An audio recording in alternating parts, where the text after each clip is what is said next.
신약 성경은 다 그 서신서죠. 편지입니다. 그래서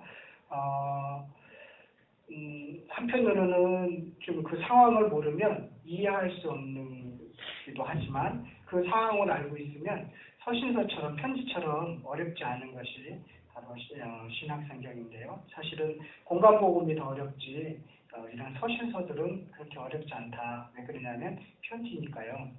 근데 이제 우리가 지금 바울의 1차, 2차, 3차 여행을 이렇게 지금 움직이고 있는데 제가 제일 어려웠던 부분이 바울이 3차를 했다는데 3차를 시작하는 내가 어디지? 이런 생각을 제가 많이 가졌습니다. 그러니까 2차하고 3차하고 이렇게 갈라지거든요. 근데 바울이 1차, 2차, 3차 여행을 다녔습니다. 4차, 5차까지 다녔습니다. 이렇게 하는데 성경에서 찾기가 참 애매하더라고요. 어디서 2차가 끝났는지, 어디서 3차가 끝났는지 그것을 찾는데 되게 좀 어려웠습니다.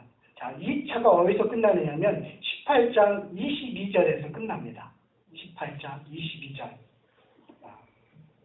어디냐면 가이사랴에 상륙하여 올라가 교회의 안부를 물은 후에 안디옥에 내려가서 여기에서 22절 가이사라는 것은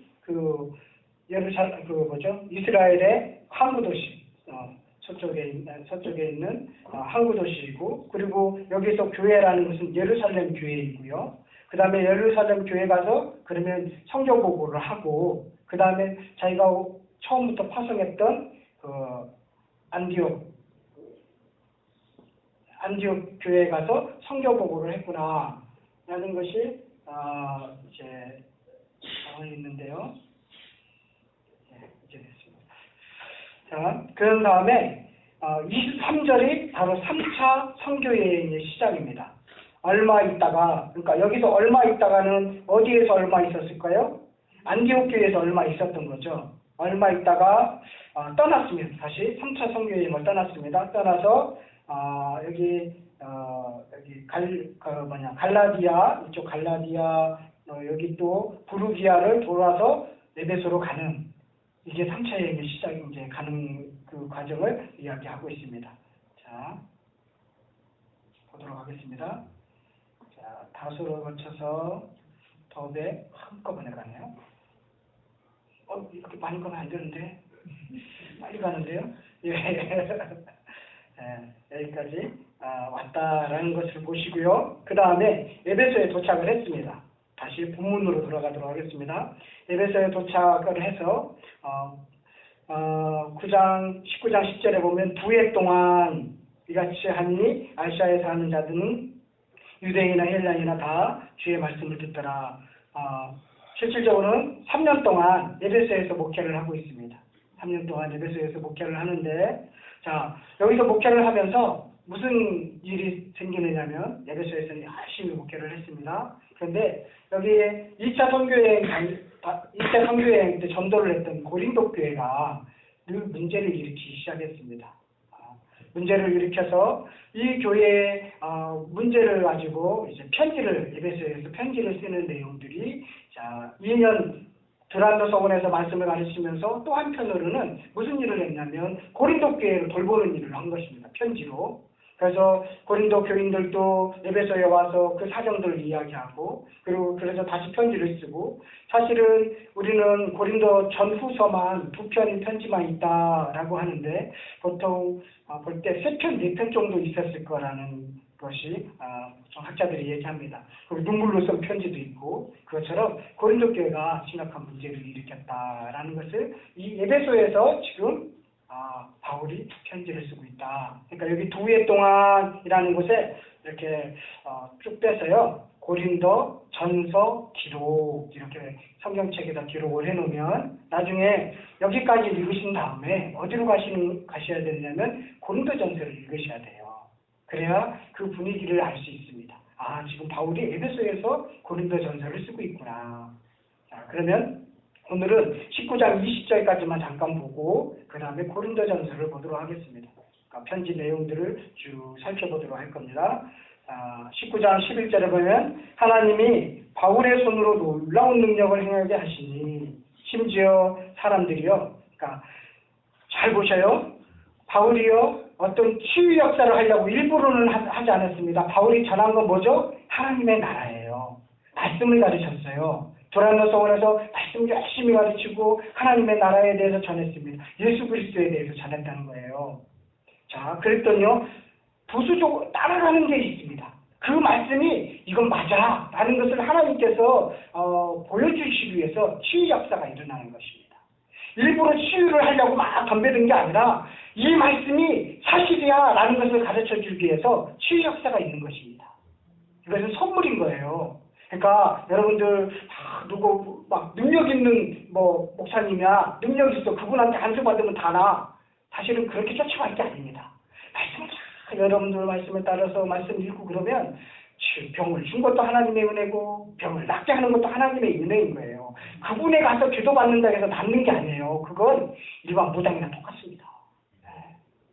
그러니까 열심히 쫓아다닐 필요 없이 그냥 말씀 읽고 말씀대로 살려고 노력하면 하나님께서 다 은혜를 주시는 것입니다. 지금 바울의 성경하는 모습은 똑같아요. 말씀을 가르쳤고 그리고 또 하나님 나라에서 전파했고 그랬더니 무슨 일이 있는지 보세요. 12절을 보도록 하겠습니다. 심지어 사람들이 바울의 몸에서 손수건이나 앞치마를 가져다가 병든 사람에게 얹으면 그 병이 떠나고 악기도 나가더라. 대단한 거죠. 네, 대단한 거예요. 이것은 야 그렇게 하면 나을 거라는 믿음이 있기 때문에 그런 거예요. 그게 무슨 손수건의 어떤 귀한 어떤 어떤 능력이 있는 것이 아니라 야 저렇게 하면 진짜 나을 거야. 이런 믿음이 있는 거예요. 여러분들도 설교 들으면서 지금도 그런 일이 있어요. 설교 들으면서 자 그래 저 말씀은 내 거야. 아멘 하면 능력이 나타나는 겁니다. 그런데 믿음이 없어서 그래 지식으로 들리는 거예요. 저게 그냥 내 걸로 들리지 않고 그냥 내가 그냥 조금 배우는 거야. 그래 저건 내 게 아니야. 다른 사람 거야. 라고 하면 그건 다른 사람 것이 되는 겁니다. 아멘 할 때 그것이 능력으로 나타나는 것입니다. 그게 믿음인데 지금 그 정도로 나타났다는 거예요. 이에 돌아다니며 마수라는요. 이제 이게 사기꾼이 나타나기 시작하는 겁니다. 마수라는 어떤 유대인들이 시험 삼아요. 악기 들린 자에게 주 예수의 이름으로 불러 말하되 내가 바울이 전파하는 예수를 의지하여 너에게 명하노라 하더라. 이렇게 했다는 거예요. 실제 에베소에서 있었던 사건이에요. 그랬더니 유대의 한 제사장 스게와의 7 아들도 이 일을 행하더라. 유대의 한 제사장이 그것을 했다는 거예요. 흉내를 냈다는 거예요. 그랬더니 악기가 대답했습니다. 대답하여 이르되 야 내가 예수도 알고 바울도 알거니와 너희는 누구냐? 마귀가 그랬다는 거예요. 너희는 누구냐 하며 악기 들린 사람이 그에게 뛰어올라 눌러 이기니 그들이 상하여 옷을 벗은 몸으로 그 집에서 도망하는지라. 마귀한테 진 거죠. 네. 우리가 예수님의 이름으로 전하면 마귀가 꼼짝을 못하는데 가짜로 정하니까 야 내가 예수도 알고 바울도 아는데 너 누구지? 야 내가 송목사도 알고 김주원 전도사인데 너는 누구냐? 이렇게 하는 거랑 똑같은 거예요. 네. 그러니까 예수님의 이름으로 전하면 되는데 흉내내면 안 됩니다. 믿음이 없다는 거예요. 그러니까. 에베소에 사는 유대인과 헬라인들이 다 이 일을 알고 두려워하며 주 예수의 이름을 높이고 믿는 사람들이 많이 와서 자복하여 행한 일을 알리며 이게 자복한다는 것을 회개했다는 거예요. 자, 회개하고 자기가 죄진 거에 대해서 다 고백하고 또 마술을 행하던 많은 사람이 그 책을 모아가지고 와서 모든 사람 앞에서 불사르니 자, 그 일을 직업으로 삼지 않겠다는 거죠. 이제는 직업도 바뀌는 거예요. 회개라는 것은요, 말로 고백하고 눈물 콧물 흘리는 게 회개가 아니라 생각과 가치관이 바뀌는 거예요. 삶의 방향이 바뀌는 것입니다. 그전에는 내가 돈을 쫓아만 살았다면, 내가 인기를 위해서만 살았다면, 내가 높아지려고 하는 욕망 때문에 살았다면, 이제는 그것을 버리고 하나님을 위해서 살겠다라는 방향이 바뀌는 것이 회개인 것입니다. 지금 이 사람들 마술책 팔았으면 먹고 살 일 막막하겠죠. 그런데 그것을 버렸다는 것입니다. 이것이 회개인 것입니다. 이런 회개의 역사가 일어나야 돼요. 교회마다 꼭 일어나야 되는 일은 이런 회개의 역사가 일어나야 되는 것입니다. 가짜로 회개했기 때문에 교회가 문제를 일으키는 것입니다. 가짜로 회개했기 때문에. 그래서 불사르니 그 책값을 계산한 즉, 은 5만이나 되더라. 꽤 많은 돈인 것 같습니다. 이와 같이 주의 말씀이 힘이 있어 흥왕하여 세력을 얻느니라. 이렇게 바울이 지금 에베소에서 복음을 전하는데 이런 기적도 일어나고, 그러니까 점점 말씀의 능력이 나타나고, 그래서 많은 사람들이 회개가 있고, 그렇게 교회가 점점 부흥해 갔다라는 것이 에베소 교회의 사역입니다. 바울이 나중에 보면, 뒷편에 보면 내가 눈물로서 목회를 했어 얘기합니다. 눈물로서 내가 너희들을 위해서 3년 동안 목회를 했어. 그렇게 얘기했습니다. 그러니까 목사는 눈물로서 목회를 해야 되는데 저도 눈물이 별로 없어서 잘 안 되는가 봅니다. 눈물로서 목회하고, 성도는 말씀에 믿음이 가라고 그렇게 믿음을 가지고 나갈 때 교회가 부흥하고 능력이 나타나고 악취가 물러나가고 그런 역사가 일어나는 것입니다. 억지로 하는 게 아닙니다. 쇼를 하는 게 아니라 말씀이 전해지면 그런 역사가 일어나는 것입니다. 남양주 성실교회도 말씀이 전해지니까 조금씩 변화가 있는 것으로 제가 알고 있습니다. 말씀이 전해지면 말씀의 능력이 있거든요. 그런 경험들을 할 때 하나님은 살아계시구나 라고 서로 고백하게 되어 있는 것입니다. 이것이 서로 기쁜 소식을 나누는 것입니다. 성도들은요, 이런 기쁜 소식을 나눠야 됩니다. 과거의 모습이 변화돼서 좀 변화되는 그런 모습 보고 하나님 살아계시는구나 라는 이런 기쁜 소식을 서로 나눌 때 은혜가 되는 것입니다. 여러분들도 그런 기쁜 소식을 나누시기를 바라겠습니다. 자, 여기까지 하고요. 여기까지 하고 그런 다음에 어디로 가야 되느냐면 고린도 전서로 가야 되는 것입니다. 아셨죠? 여러분들 성경 읽을 때도 이렇게 읽으셔야 돼요. 사도행전이라고 쭉 읽지 마시고 딱 표시해 놓은 다음에 이제는 나도 고린도전서로 가야 돼. 그래서 고린도전서를 읽으셔야 됩니다. 그래야 고린도전서의 깊은 뜻을 알 수 있는 것입니다. 지금까지 여러분들이 성경을 읽을 때 사도행전은 무조건 다 읽어야 돼. 그 다음에 그다음 뭐지? 그 다음에 뭐죠? 로마서. 이건 어려운데 그래 그래도 로마서 읽어야지. 쭉 읽고 그 다음에 이제 고린도전서지. 고린도전서 읽고 그러면 이게 잘 이해가 안 갑니다. 사실은 로마서는 더 뒤에 읽어야 되고, 로마서는 복음의 이제 바울이 선교를 하고 나서 복음이 지금 정리가 된 것입니다. 그 정리한 복음을 쓴 거거든요. 로마서는 후에 읽으셔야 더 쉽게 이해가 갑니다. 그래서 우리는 지금 이제 어디로 가요? 고린도 전서로 간다라고 성경을 표시해 놓고요. 고린도 전서로 가겠습니다. 자, 어디냐면 성경책 263쪽입니다. 고린도 지역에 대해서 우리가 이제 좀 알아야 되는데, 1년 6개월 동안 바울이 복음을 전해서 예수님을 믿는 사람들이 있었고, 그리고 그림에 나와 있는 것처럼 배를 한 번만 타면 넘어갈 수 있는 지역이 고린도 지역입니다. 고린도는요, 보다시피 이렇게 그림으로 그리자면 이렇게 모래시계 있죠. 목욕탕 가면 모래시계 있잖아요. 그럼 모래시계의 모양의 가운데 쪽 모래시계에 쑥 들어가 있는 지점이 고린도라고 생각하시면 돼요. 그래서 이 그리스는 크게 두 군데로 나눌 수 있는데, 남쪽 이 고린도 지역에 아가야라고 부르고요. 그리고 북쪽에는 마게도니아라고 두 개의 큰 도시가 이렇게 뭉쳐져 있는 게 고린도, 그리스인데요. 그래서 이 밑에 지역의 중심 도시가 고린도 수도입니다. 그러니까 아가야의 수도가 고린도예요. 경기도의 도청 소재 지금 어디 있죠? 저도 몰라요. 수원에 있죠? 예. 감사합니다. 저도 질문을 해놓고 어디 있지 않다 생각을 했습니다. 수원에 있죠? 예. 그러면 서울의 시청은 어디에 있죠? 중부에 있습니다. 그렇죠. 그러니까 아가의 수도가 고린도인 것입니다. 자, 고린도예요. 중심 도시입니다. 그래서 그 지역은, 그러니까 이쪽은 에게해고, 이쪽은 어디죠? 무슨 해죠? 이게 아드리아 해인데요. 지금 제가 이 컴퓨터를 끄면 문제가 좀 있어요. 아드리아 이쪽은, 고린도 이쪽은 아드리아, 그리고 에게 기호 이쪽을 쓰는 게 에게예요. 그 두 지역을 고린도를 통하면 쉽게 지나갈 수 있는 거예요. 그래서 어떻게 하는 일이 있었느냐면, 이쪽 에게에서 큰 배가 와요. 큰 배가 오면 여기에서 선원들이 물건을 다시 내려서 짐을 싣고 그냥 이렇게 미약가를 끌고 마차를 끌고 가서 이쪽 건너편 아드리아해 쪽에 큰 배에다 싣는 거예요. 그러면 돌아가는 것보다도 훨씬 경제적인 이익이 있는 거예요. 그래서 그때마다 로마의 어떤 황제들은 야, 이들을 뚫어버리면 훨씬 좋겠다라고 했는데 그때의 기술력으로는 안 되는 거예요. 그래서 작은 배 같은 경우는 그냥 들어서 나르는 거예요. 저쪽으로 아드리아해로.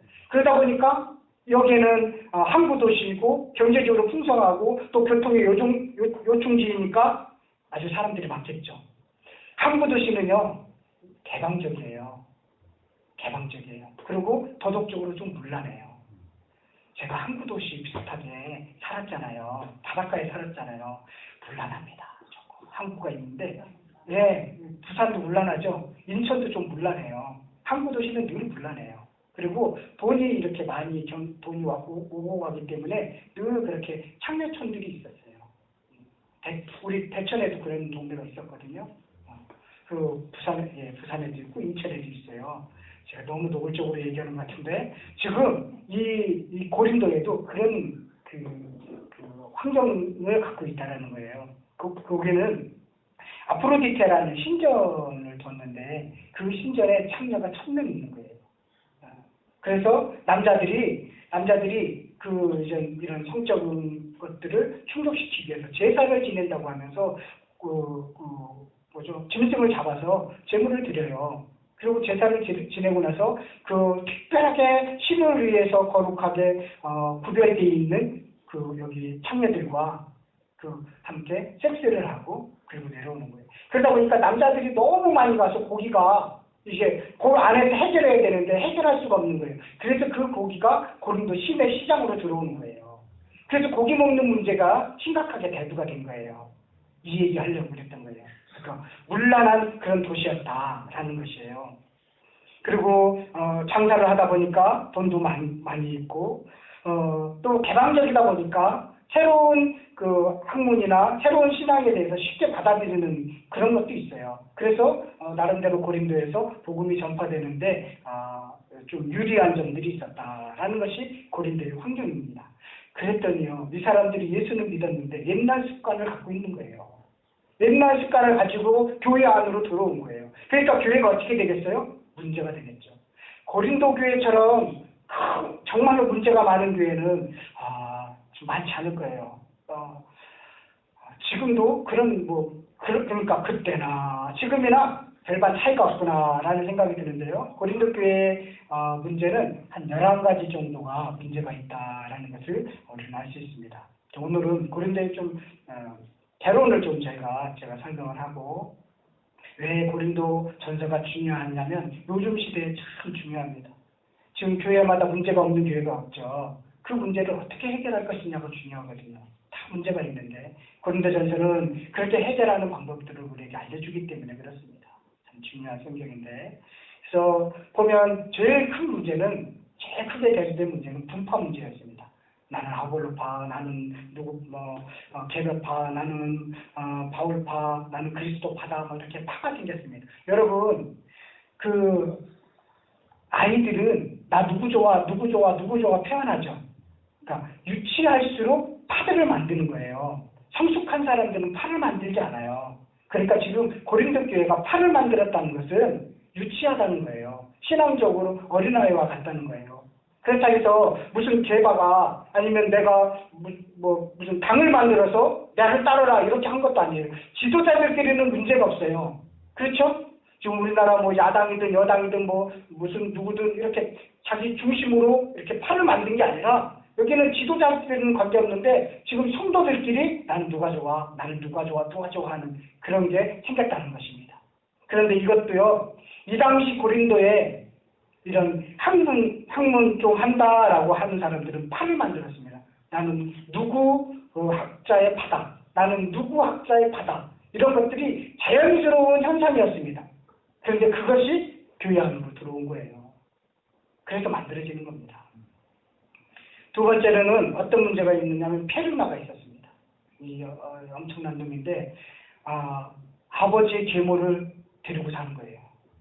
그러니까 아버지 이게 어머니인지 아내인지 모르는 페르나가 지금 있는 거예요. 그런데 버젓이 교회를 다니고 있는 거예요.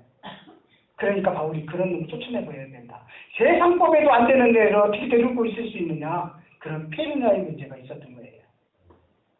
이 정도 하면 지금 한국계가 좀 낫죠?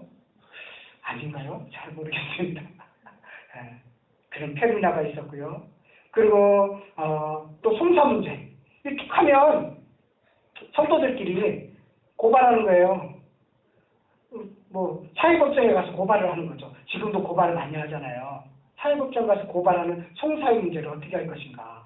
이거에 대해서 나와 있습니다. 될 수 있으면 교인들끼리는 사회법정으로 안 가는 게 좋다라고 얘기를 합니다.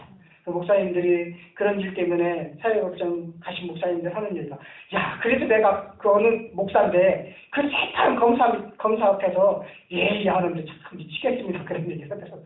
다른 사람을 고발해갖고 그 앞에 갔는데 참 좋으신 분인데 그런 얘기를 하시더라고요.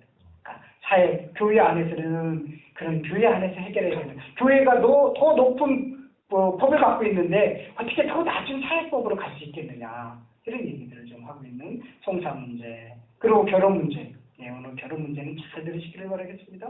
결혼 문제. 그리고 아까 얘기했던 재물에 대한 문제. 재물. 고기 있잖아요. 고기를 먹을 것인가 말 것인가. 얘기를 들어서 제사 음식을 먹을 건가 말 것이나라고 얘기할 수도 있어요. 제사 음식을. 그런데 아무것도 아니야. 먹을 수도 있어요. 그런데 그거 제사 음식을 먹는 거 보고 옆에 있는 사람이 시험에 들으면 먹지 말라는 거예요. 자기는 만약에 어떤 사람이 바울 같은 경우는 시험 들 것 같으면 나는 평생 고기를 먹지 않겠다. 그렇게 말할 정도였습니다. 제사 음식에 대해서. 또 바울의 사도권에 대해서 그리고 수건, 이제 교회 안에서 수건을 쓰는 문제, 쓰느냐 마느냐의 문제, 그런 거에 대해 있는데 지금 교회 안에서 수건을 쓰는 데가 있죠. 카톨릭하고 어디가 쓰는지 아세요? 안사홍 증인회가 쓰고 있어요. 네, 수건을 바울이 수건을 쓰라겠다 해서 수건을 꼭 쓰고 있는 그 얘기가 나와 있는데, 이제 고린도전서를 보면 그것이 얼마나 엉터리인지를 알아요. 카톨릭에서 쓰고 있는 수건의 의미가 무엇인지를 오늘 고린도전서에 우리 하다 보면 그게 아무것도 아닌데 왜 그럴까? 그게 무슨 전통이라고 그럴까? 그런 얘기가 될 겁니다. 수건을 쓰는 문제. 그 다음에 이제 공동 식사, 그 애찬에 대한 문제가 생겼습니다. 자, 성도들 중에는 어떤 사람들은 잘 살기도 하고 어떤 사람은 못 살기도 하잖아요. 그 당시에는 모든 교인들이 자기가 먹을 걸 가져왔습니다.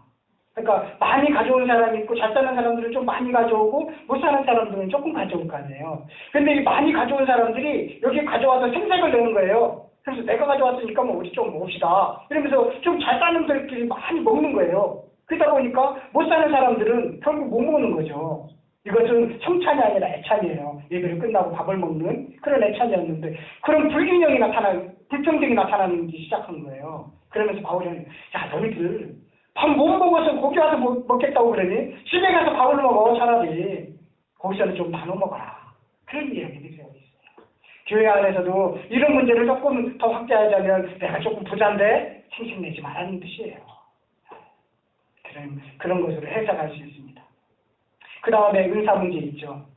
방언에 대해서, 은사에 대해서 이제 얘기하는데, 설교를, 고린도전서를 웬만하면 빠지지 마시기를 바라겠습니다. 은사, 제가, 그 은사는 12장부터 우리 13장이 사랑장이죠. 그렇죠.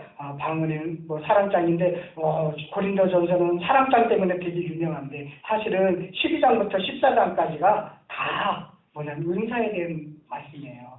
뭐냐면 사랑이 없는 은사는 아무 필요 없다는 거예요. 그래서 중간에 사랑이 들어있는 거예요. 그 의미를 아셔야 돼요. 은사에 대해서, 그리고 부활에 대해서, 부활절마다 듣는 설교 부활에 대해서, 연보에 대해서 이렇게 많은 문제들을 다루고 있는 것이 고린도 전서이다. 여러분들이 좀 고린도 전서를 쭉 읽으시면서 그렇구나. 교회 안에 이런 문제들이 있구나. 그 당시에도 있고 지금도 있구나. 2000년 전에도 있고 지금도 있구나. 그러면 우리가 어떻게 그 문제를 만났을 때 어떻게 해야지? 라고 성경적인 방법으로 찾아나가시는 저와 여러분들이 되시기를 바라겠습니다. 그렇다면 바울이 지금 에베소에 있잖아요. 이런 사실을 어떻게 알았을까요? 전해주는 사람들이 있을 거 아니에요. 그렇죠. 전해주는 사람이 있었어요. 자, 누구누구가 전해줬는지 잘 보시려고 하겠습니다. 1장 11절 한번 가보겠습니다. 바울에게 소식을 전해준 사람들이에요. 어디에서? 고린도 교회에서 바울에게 소식을 전해줬는데 1장 11절 한번 가볼게요. 함께 읽겠습니다. 시작. 내 형제들아, 클로에 집편으로 너희에 대한 말이 내게 들리니 곧 너희 가운데 분쟁이 있다는 것이라. 예, 근로의 집에 있는 사람 편으로 그런 고린도 교회의 문제점에 대해서 들었다는 거예요. 그러니까 소식을 전해주는 사람이에요. 근로의 집 사람들이 소식을 전해줬다는 거예요. 그것은 소식을 전해줬는데 어떤 소식을 전해줬느냐면 1장에서부터 6장까지의 소식을 전해줬어요. 1장에서부터 6장까지 분열이 있다. 1장이 나오죠? 분열이 있다. 그 다음에 페르나가 있다. 그런 것들을 전해주고 있습니다. 1장에서부터 6장까지 전해주는 말씀이에요. 그 다음에 어디에서 또 나오느냐면 우리 바울이 어디에서 소식을 또 듣게 되느냐면 7장 1절을 한번 가보도록 하겠습니다. 7장 1절. 7장 1절입니다. 함께 보도록 하겠습니다. 시작. 내가 쓴 문제에 대하여 말하면 남자가 여자를 가까이 아니함이 좋으나. 네, 고린도에서 편지를 가져왔어요. 질문을 담겨져 있는 편지를 가져왔다는 것이에요. 너희가 쓴 문제에 대하여 지금 무슨 문제냐면 결혼 문제에 대해서 물어왔다는 거예요. 7장부터 쭉 지금 나오는데 이건 누가 가져왔을까요? 누구냐면 한번 어디로 가느냐면 12장으로 한번 가보도록 하겠습니다. 12장. 12장이 아니지. 7장 16장 12절. 16장 12절. 자, 16장 12절, 17절을 먼저 보도록 하겠습니다. 17절 먼저 보도록 하겠습니다. 시작. 내가 스테바나와 브루나도와 아가이고가 온 것을 기뻐하노니 그들이 너희에 부족한 것을 채웠습니다. 예, 지금 이 사람들은 어디 사람들이냐면 고린도 사람들이에요. 고린도 사람들인데 이분들이 편지를 가져왔을 것 같아요. 아까 쓴 편지 있죠? 너희들이 쓴 것은 그래서 고린도 교회의 문제점에 대해서 이들이 가져왔지 않았을까라고 짐작을 합니다. 그런데 다른 사람이 가져올 수도 있어요. 그러니까 7장 이후부터는 뭐냐면 편지에 대한 답변이 담겨져 있는 거예요. 이런 문제가 있습니다. 우리가 수건 쓰는 문제가 있고 이런 인사 문제도 있었습니다. 라고 이제 질문을 하는 거예요. 문제가 있는 거에 대해서. 그래서 그것을 보고 바울이 이제 답변하는 그런 식으로 되어 있다는 것입니다. 그리고 또 하나는 어떻게 정보를 알게 됐냐면 16장 12절을 한번 가서 보도록 하겠습니다. 16장 12절입니다. 함께 읽겠습니다. 시작. 현재 아볼로에 대하여는 그에게 형제들과 함께 너희에게 가라고 내가 많이 권하였으되 지금은 갈 뜻이 전혀 없으나 기회가 있으면 가리라. 네, 지금 아볼로가 사도행전으로 한번 가보면 사도행전에 가면 브루스길라와 누구죠? 네, 아굴라. 지금 아볼로죠? 제가 헷갈렸어요. 브루스길라 아굴라가 지금 성경을 가르쳤죠. 알렉산더에 나온 출신이 신학자를 성경을 가르쳐서 어디로 파송했어요? 고린도 교회에 파송했잖아요. 편지를 써줘서 거기 가서 목회하십시오. 그러니까 결국은 아볼로는 바울이 개척한 2대 목사인 거예요. 그렇죠? 바울이 1대 목사고 아볼로는 2대 목사예요. 원래 교회마다 2대 목사가 힘듭니다. 1대 목사보다는 2대 목사가 다른 교회가 다 똑같아요. 2대 목사가 힘들어요. 왜냐하면 교인들은 1대 목사에 익숙해 있는데 2대 목사는 스타일이 좀 다르거든요. 대부분 그 세대 차이도 있고. 그래서 2대 목사가 우리나라 한국에서도 지금 2대 목사님들이 가장 힘들다고 그래요. 그러다 2대를 지나고 3대가 되면 새롭게 이렇게 정착하고 환경이 바뀐다라고 얘기를 해요. 보통 교회 학자들이 그렇게 얘기를 합니다. 지금 아볼로가 2대 목사로 간 거예요. 고린도 교회에. 갔더니 아볼로는 좀 잘생기기도 하고 말로 언변도 좋고 신학적인 지식도 풍부합니다. 그런데 고린도 교인들이 보기에는 조금 기도가 부족한 것 같아요. 영성이 조금 떨어지는 것 같단 말이죠.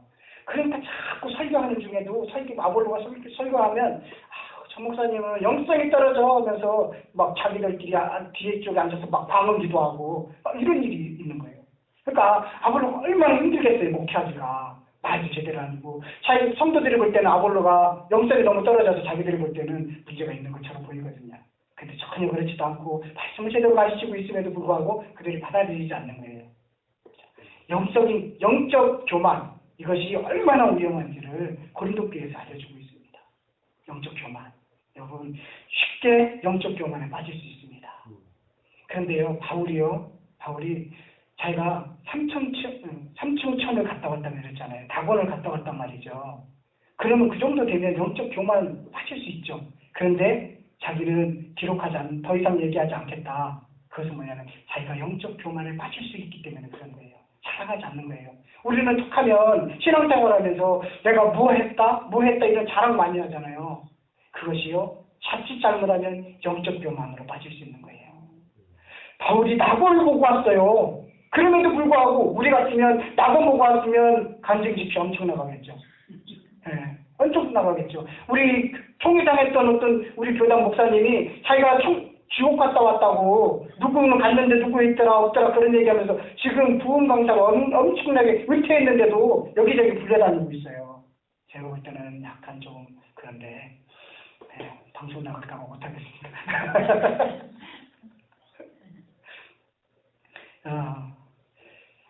그런데 바울은 낙원에 갔다 왔음에도 불구하고 그것을 얘기하지 않았어요.